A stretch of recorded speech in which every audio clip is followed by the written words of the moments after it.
اعوذ باللہ من الشیطان الرجیم بسم اللہ الرحمن الرحیم یا ایہا الذین آمنوا کتب علیکم الصیام کما کتب علی الذین من قبلکم لعلکم تتقون۔ اللہ مالک الملک نے انسان کو عبادت کے لیے پیدا کیا، جیسا کہ ارشاد ربانی ہے وَمَا خَلَقْتُ الْجِنَّ وَالْإِنسَ إِلَّا لِيَعْبُدُونَ۔ جن اور انسانوں کی تخلیق کا مقصد اللہ کی عبادت ہے، اور عبادت کا مطلب انسان اپنی زندگی کے لیل و نہار کو اللہ کی دی ہوئی تعلیمات اور اس کی رہنمائی میں گزارے۔ عبادت میں سے روزہ بھی ایک عبادت ہے۔ آج ہم روزہ اور اس کے فضائل و ثمرات کے متعلق ہی گفتگو کریں گے۔ روزہ، جس کے لیے عربی زبان میں لفظ صوم استعمال کیا جاتا ہے، اور لفظ صوم جس کا مطلب ہے رکنا اور ٹھہرنا، عربی زبان میں ماء صائم، رکے ہوئے اور ٹھہرے ہوئے پانی کو کہا جاتا ہے۔ رکے ہوئے اور ٹھہرے ہوئے پانی پر بولا جاتا ہے۔ روزے کا مطلب، صوم کا مطلب باز رہنا بھی ہے۔ قرآن مجید میں اللہ سبحانہ وتعالی مریم علیہ السلام کی حکایت کرتے ہوئے فرماتے ہیں انی نذرت للرحمن صوما۔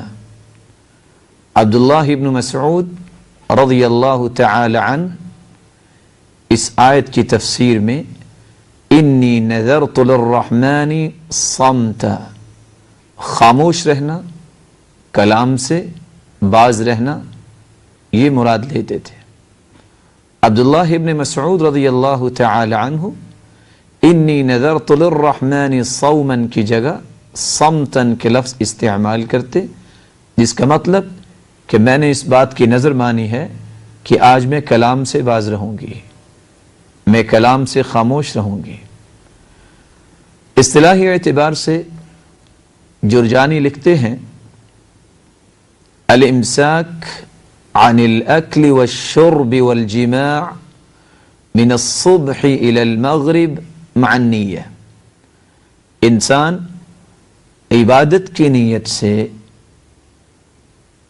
فجر سے لے کر مغرب تک کھانے اور پینے اور ازدواجی تعلقات قائم کرنے سے رکے رہے تو اس کو روزہ کہا جائے گا۔ سرور کائنات محمد الرسول اللہ صلی اللہ علیہ وآلہ وسلم نے روزے کے متعلق بہت سارے پیغامات اپنی امت تک پہنچائے ہیں۔ سب سے پہلا پیغام، روزہ افضل ترین عمل ہے۔ سیدنا ابو امامہ الباہلی رضی اللہ تعالی عنہ روایت کرتے ہیں کہ رسول اللہ صلی اللہ علیہ وآلہ وسلم سے سوال کیا گیا ای العمل افضل، اے اللہ کے رسول صلی اللہ علیہ وسلم کون سا عمل افضل ہے؟ قال، آپ فرمانے لگے علیک بالصوم فإنہ لا عدل لہ، روزے کو لازم پکڑو، اس جیسا کوئی بھی عمل نہیں۔ دوسرا پیغام، سرتاج رسول محمد الرسول اللہ صلی اللہ علیہ وآلہ وسلم نے فرمایا کہ روزہ گناہوں کے لیے کفارہ بھی ہے اور گناہوں کے لیے ڈھال بھی ہے، جیسا کہ سیدنا ابو ہریرہ رضی اللہ تعالی عنہ روایت کرتے ہیں من صام رمضان ایمانا واحتسابا غفر له ما تقدم من ذنبه، جو شخص ایمان کی حالت میں اللہ کو راضی کرنے کے لیے روزہ رکھتا ہے، مالک الملک اس کی زندگی کے گناہوں کو معاف کر دیتے ہیں۔ اور سیدنا عثمان بن ابی العاص رضی اللہ تعالی عنہ روایت کرتے ہیں کہ سرور کائنات صلی اللہ علیہ وآلہ وسلم نے فرمایا الصوم جنہ، یہ روزہ گناہوں کے لیے بھی ڈھال ہے اور اللہ کے عذاب کے لیے بھی ڈھال ہے۔ جیسا کہ دوسری روایت میں خود سیدنا عثمان بن ابی العاص رضی اللہ تعالی عنہ روایت کرتے ہیں کہ آپ صلی اللہ علیہ وآلہ وسلم نے فرمایا الصوم جنہ من عذاب اللہ، یہ اللہ کے عذاب سے بچنے کے لیے ڈھال ہے۔ اور ایک تیسری روایت میں سیدنا عثمان بن ابی العاص رضی اللہ تعالی عنہ یوں روایت کرتے ہیں کہ سرتاج رسول محمد الرسول اللہ صلی اللہ علیہ وسلم نے فرمایا الصوم جنہ یستجن بها العبد من النار، روزہ ایک ڈھال ہے جس کو انسان جہنم کی آگ سے بچنے کے لیے استعمال کر سکتا ہے۔ اور سیدنا ابو ہریرہ رضی اللہ تعالی عنہ روایت کرتے ہیں کہ سرتاج رسول محمد مصطفیٰ صلی اللہ علیہ وسلم نے فرمایا الصوم جنہ وحصن حصین من النار، یہ روزہ ڈھال بھی ہے اور جہنم سے بچنے کا مضبوط قلعہ بھی ہے۔ تیسرا پیغام، سرتاج دو عالم محمد مصطفیٰ صلی اللہ علیہ وآلہ وسلم نے فرمایا روزہ یہ آزادی کا پرمٹ ہے، روزہ جہنم سے آزادی کا پروانہ ہے۔ سیدنا جابر بن عبداللہ رضی اللہ تعالی عنہ سے مروی ہے ان للہ تعالی عند کل فطر عتقاء من النار وذلك فی کل لیلہ، مالک الملک ہر روز افطاری کے وقت لوگوں کو جہنم سے آزاد فرما دیتے ہیں۔ اللہ سبحانہ و تعالی ہم سب کو بھی اس بات کا مستحق بنائے کہ ہم روزہ رکھیں اور جہنم سے آزادی کا پروانہ حاصل کر سکیں۔ چوتھا پیغام، سرور کائنات محمد مصطفیٰ صلی اللہ علیہ وآلہ وسلم نے فرمایا کہ روزہ فتنوں کو ختم کرنے کا بہت بڑا ذریعہ ہے، جیسا کہ سیدنا حذیفہ بن یمان رضی اللہ تعالی عنہ سے مروی ہے فتنۃ الرجل فی اہلہ ومالہ ونفسہ وولدہ وجارہ یکفرها الصیام والصلاة والصدقہ والامر بالمعروف والنہی عن المنکر۔ ایک انسان زندگی کے اندر اپنے فتنے میں مبتلا ہے، اپنے اہل و عیال کے فتنے میں مبتلا ہے، اپنے مال و دولت کے فتنے میں مبتلا ہے، یا اپنی اولاد کے فتنے میں مبتلا ہے۔ ایک انسان فتنۃ الرجل فی اہلہ، کوئی انسان اپنے اہل و عیال کے فتنے میں مبتلا ہے، یا اپنے مال کے فتنے میں مبتلا ہے، یا اپنی جان کے فتنے میں مبتلا ہے، یا اپنے نفس کے فتنے میں مبتلا ہے، یا اپنی اولاد اور پڑوسیوں کے فتنے میں مبتلا ہے۔ ان تمام فتنوں سے بچنے کے لیے آپ صلی اللہ علیہ وآلہ وسلم نے فرمایا روزہ رکھا جائے، نماز کو قائم کیا جائے، اور اللہ کو راضی کرنے کے لیے صدقہ دیا جائے، اور نیکی کو عام کرنے کے لیے نیکی کا حکم دیا جائے، اور برائی کو ختم کرنے کے لیے برائی سے روکا جائے۔ بلکہ سرتاج رسول محمد مصطفیٰ صلی اللہ علیہ وآلہ وسلم نے پانچویں بشارت، پانچویں فضیلت یہ بیان کی کہ روزہ ایک ایسا بہترین عمل ہے کہ رمضان المبارک کے مہینے میں انسان کی نیکی کی راہیں کھول دی جاتی ہیں، بلکہ شیاطین کو باندھ دیا جاتا ہے اور جنت کے دروازے کھول دیے جاتے ہیں اور جہنم کے دروازے بند کر دیے جاتے ہیں. جیسا کہ سیدنا انس رضی اللہ تعالی عنہ بیان کرتے ہیں، آپ صلی اللہ علیہ وآلہ وسلم نے فرمایا: هذا شهر رمضان قد جاءكم تفتح فيه ابواب الجنة وتغلق فيه ابواب النار وتسلسل فيه الشياطين. یہ مبارک مہینہ اللہ سبحانہ و تعالی کی توفیق سے ہمیں میسر آیا ہے. ناظرین کرام، ہم یہ بات کر رہے تھے کہ روزہ بہت بڑے ثمرات کا حامل ہے. سرور کائنات محمد الرسول اللہ صلی اللہ علیہ وآلہ وسلم نے اپنی امت کو یہ بات سمجھائی کہ رمضان المبارک کا مہینہ آ جائے تو جنت کے دروازے کھول دیے جاتے ہیں، جہنم کے دروازے بند کر دیے جاتے ہیں اور شیاطین کو بھی قید کر دیا جاتا ہے. بلکہ سیدنا ابو ہریرہ رضی اللہ تعالی عنہ بیان کرتے ہیں کہ آپ صلی اللہ علیہ وآلہ وسلم نے فرمایا: اذا كان اول لیلۃ من شہر رمضان، جب رمضان المبارک کی پہلی رات ہوتی ہے، صفدت الشیاطین، شیطانوں کو کڑیاں ڈال دی جاتی ہیں، ومرضت الجان، اور اسی طرح جنوں کو بھی قید کر دیا جاتا ہے، وغلقت ابواب النار، صفدت الشیاطین، شیاطین کو کڑیاں ڈال دی جاتی ہیں، وغلقت ابواب النار، جہنم کے دروازوں کو بند کر دیا جاتا ہے، فلم یفتح منها باب، کوئی بھی دروازہ کھلا نہیں رہتا، وفتحت ابواب الجنہ، اور جنت کے دروازوں کو کھول دیا جاتا ہے، فلم یغلق منها باب، کوئی بھی دروازہ بند نہیں رہتا. اور پھر وَيُنَادِي مُنَادٍ كُلَّ لَيْلَةٍ، ہر رات منادی ندا کرتا ہے: یا باغی الخیر اقبل ویا باغی الشر اقصر، اے خیر کو طلب کرنے والے آگے بڑھ، اے برائی کو چاہنے والے رک جا.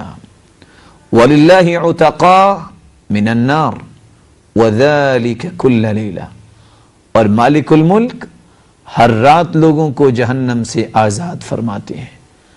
چھٹا پیغام، آپ صلی اللہ علیہ وآلہ وسلم نے امت کو روزے کی فضیلت بیان کرتے ہوئے فرمایا کہ روزہ بہترین سفارشی ہے. جیسا کہ سیدنا عبداللہ ابن عمر رضی اللہ تعالی عنہ سے مروی ہے: الصیام والقرآن یشفعان للعبد یوم القیامہ، قیامت کے دن روزہ اور قرآن مجید انسان کے لیے سفارش کریں گے.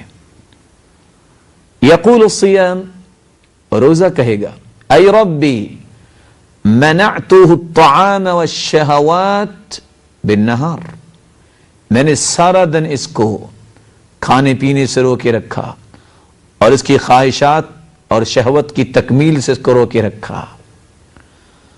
فشفعنی فیہ، مالک الملک اس کے حق میں میری سفارش کو قبول فرمائیے. ویقول القرآن، اور قرآن کہے گا: رب منعتہ النوم باللیل، میں نے رات کو سونے سے اس کو روکے رکھا. فشفعنی فیہ، اے اللہ میری سفارش اس کے حق میں قبول فرمائیے. فیشفعان، ان دونوں کی سفارش بندے کے حق میں قبول کر لی جائے گی. ساتویں فضیلت، آپ صلی اللہ علیہ وآلہ وسلم نے فرمایا روزہ انسان کو بے نظیر انعام کا مستحق بنا دیتا ہے. سیدنا سہل بن سعد رضی اللہ تعالی عنہ سے مروی ہے، آپ صلی اللہ علیہ وآلہ وسلم نے فرمایا: للصائمین باب فی الجنہ یقال له الریان، اللہ سبحانہ و تعالی نے روزے داروں کے لیے جنت میں ایک دروازہ رکھا ہے جس کو باب الریان کے نام سے یاد کیا جاتا ہے. لا يدخل فیہ احد غیرہم اس دروازے سے روزے دار کے علاوہ کوئی داخل نہیں ہوگا۔ فَإِذَا دَخَلَ آخِرُهُمْ أُغْلِقَ، اور جب آخری روزے دار اس دروازے سے جنت میں چلا جائے گا، اس دروازے کو بند کر دیا جائے گا۔ مَنْ دَخَلَ فِيهِ شَرِبَ وَمَنْ شَرِبَ لَمْ يَظْمَأْ أَبَدًا، جو شخص جنت میں چلا جائے گا اس دروازے سے، وہ جنت کی نہروں سے پانی پیے گا، اور جو پی لے گا اس کو اس کے بعد پھر کبھی پیاس نہیں لگے گی۔ اللہ ہم سب کے نصیب میں فرمائے۔ سرتاج رسول محمد الرسول اللہ صلی اللہ علیہ وآلہ وسلم نے امت کو یہ بات سمجھائی کہ روزہ یہ اسرار ربانی میں سے ہے۔ آپ صلی اللہ علیہ وسلم نے فرمایا، حدیث قدسی ہے، الصوم لی وانا اجزی بہ، کل عمل ابن آدم لہ الا الصیام فإنہ لی وانا اجزی بہ۔ آدم کی اولاد کا ہر عمل اس کے لیے ہے سوائے روزے کے۔ اللہ مالک الملک فرماتے ہیں روزہ میرے لیے ہے، اس کی جزا بھی قیامت کے دن میں ہی دوں گا۔ بلکہ سیدنا محمد الرسول اللہ صلی اللہ علیہ وآلہ وسلم نے تو یہاں تک فرمایا، جیسا کہ واصلہ ابن اسقع رضی اللہ تعالی عنہ روایت کرتے ہیں، انزلت صحف ابراہیم اول لیلہ من شہر رمضان۔ رمضان المبارک کا مہینہ اتنے تقدس والا مہینہ ہے کہ مالک الملک نے ابراہیم علیہ السلام پر صحیفے رمضان المبارک میں نازل کیے اور پہلی رات نازل کیے۔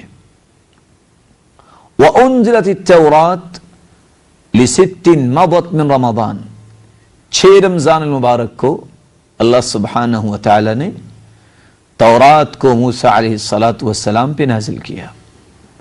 وَأُنزِلَ الْإِنجِيلِ ل13 مضت من رمضان، اور 13 رمضان المبارک کو انجیل کا نزول ہوا عیسیٰ علیہ السلام پر۔ وَأُنزِلَ الزَّبُورُ ل18 خلت من رمضان، 18 رمضان المبارک کو مالک الملک نے داود علیہ السلام پر زبور کو نازل کیا۔ وَأُنزِلَ القرآن ل24 خلت من رمضان، اور 24 رمضان المبارک کو مالک الملک نے قرآن مجید سرتاج رسل محمد الرسول اللہ صلی اللہ علیہ وسلم پر نازل فرمایا۔ 9ویں فضیلت، آپ صلی اللہ علیہ وآلہ وسلم نے فرمایا، روزہ انسان کو جہنم سے آزاد کرنے کا ذریعہ ہے، جیسا کہ سیدنا ابو سعید خدری رضی اللہ تعالی عنہ سے روایت ہے، ما من عبد يصوم يوما الا بعد الله بذلك اليوم وجهه عن النار 70 خریفا۔ جو شخص اللہ کی راہ میں ایک روزہ رکھ لیتا ہے، مالک الملک قیامت کے دن اس کو جہنم سے 70 سال کی مسافت دور فرما دیں گے۔ اور دوسری روایت میں آتا ہے، جیسا کہ ابو امامہ الباہلی رضی اللہ تعالی عنہ روایت کرتے ہیں، آپ صلی اللہ علیہ وسلم نے فرمایا، من صام یوما فی سبیل اللہ جعل اللہ بینہ وبین النار خندقا کما بین السماء والارض۔ جو ایک دن کا روزہ رکھتا ہے، مالک الملک اس کے اور جہنم کے درمیان ایک خندق بنائیں گے جس کا فاصلہ زمین و آسمان جتنا ہوگا۔ 10ویں اور آخری فضیلت، سرتاج رسل محمد الرسول اللہ صلی اللہ علیہ وآلہ وسلم نے فرمایا، روزہ یہ تو جنت کی ضمانت ہے، جیسا کہ سیدنا ابو ایوب الانصاری رضی اللہ تعالی عنہ روایت کرتے ہیں، آپ صلی اللہ علیہ وسلم نے فرمایا، من جاء يعبد اللہ لا يشرك به شيئا ويقيم الصلاة ويؤتي الزكاة ويصوم رمضان ويتقي الكبائر فإن له الجنة۔ جو شخص اللہ کی عبادت کرتا ہے، شرک نہیں کرتا، اور روزہ رکھتا ہے، نماز ادا کرتا ہے، زکوٰۃ ادا کرتا ہے اور رمضان المبارک کا روزہ رکھتا ہے اور کبیرہ گناہوں سے پرہیز کرتا ہے، مالک الملک نے اسی کے لیے جنت تیار کی ہے۔ اور ایک دوسری روایت میں آتا ہے، سیدنا ابو ہریرہ رضی اللہ تعالی عنہ سے مروی ہے، آپ صلی اللہ علیہ وسلم نے فرمایا، من آمن باللہ ورسولہ، جو اللہ اور اس کے رسول پر ایمان لے آئے، وَأَقَامَ الصَّلَاةَ وَآتَ الزَّكَاةَ، نماز کو قائم کرے اور زکوٰۃ کو ادا کرے، وَصَامَ رمضان، اور اس نے رمضان مبارک کا روزہ رکھا، كَانَ حَقًّا عَلَى اللَّهِ أَن يُدْخِلَهُ الْجَنَّةَ، اللہ سبحانہ وتعالی نے یہ حق رکھا ہے کہ اس کو جنت میں داخل فرمائیں گے۔ بلکہ سیدنا حذیفہ بن یمان رضی اللہ تعالی عنہ فرماتے ہیں، آپ صلی اللہ علیہ وآلہ وسلم نے فرمایا، من ختم له بصیام یوم دخل الجنہ، جو شخص روزے کی حالت میں اللہ کو جا ملے وہ جنت میں جائے گا۔ میری اللہ سبحانہ وتعالی سے دعا ہے، اللہ ہم سب کو اس مقدس مہینے کے تقدس کو باقی رکھنے کی توفیق عطا فرمائے اور روزہ رکھ کر اللہ سبحانہ وتعالی کو راضی کرنے اور جنت کے مستحق بننے کی توفیق عطا فرمائے۔ ناظرین کرام، اگلے پروگرام تک اللہ حافظ، وآخر دعوانا ان الحمد للہ رب العالمین۔ اللہ کے دین کی دعوت اور لوگوں تک پہنچانے کے لیے اس ویڈیو کو ضرور لائک، شیئر، کمنٹ اور سبسکرائب کریں۔